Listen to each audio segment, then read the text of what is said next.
The realization that I am the one infinite self. This is our real resurrection. The experience that I am the one self, and besides me there is no other. Myself is walking this earth everywhere, appearing as the form that I see.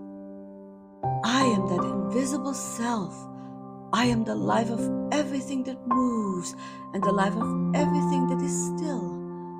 I am the life of inanimate objects. I am the life of every form.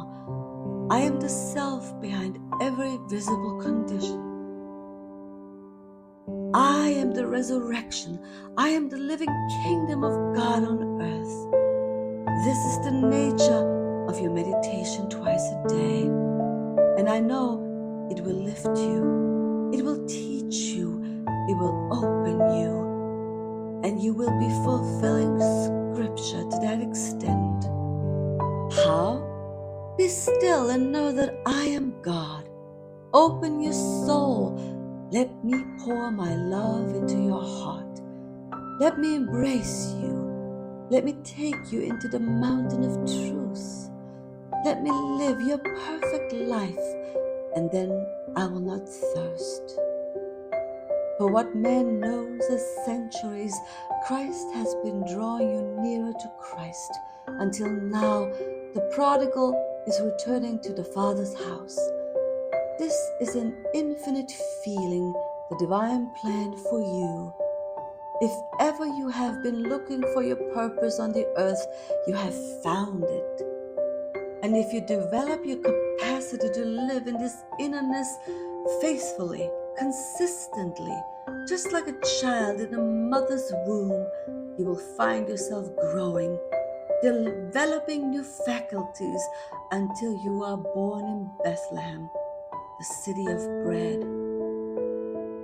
I would suggest that we examine our daily program and make some adjustments to include the two factors which are vital to transformation, because the one word that I feel should be stressed and stressed again is unconditional.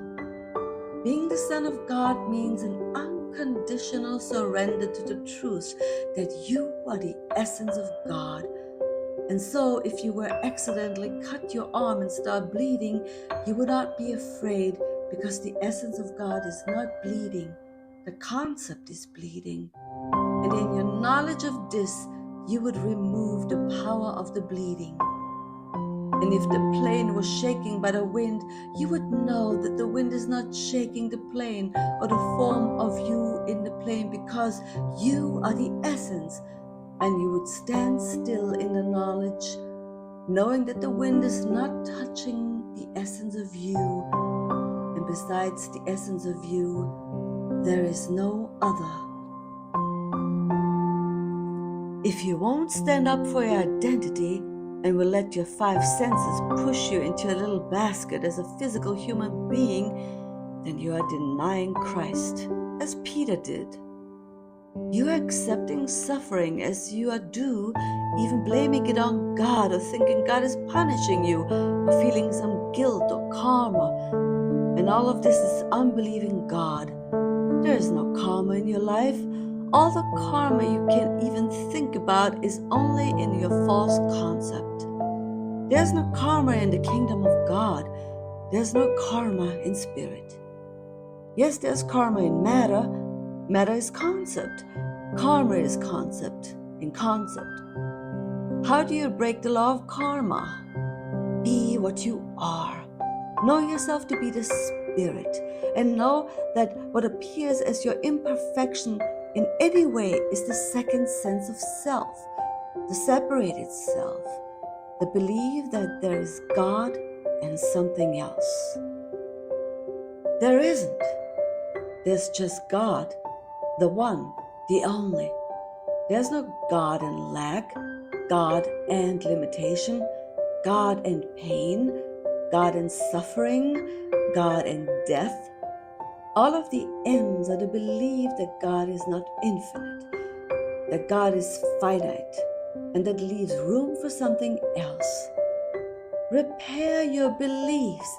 Don't fight the enemy. Repair your beliefs and know that God has no second self, no opposite.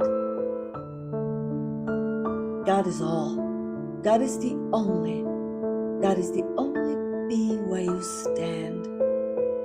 God is the only being where the child is. God is the only being where the mother is. God is the only being on the earth. And all that denies it is the 5-cent illusion. You must work with this.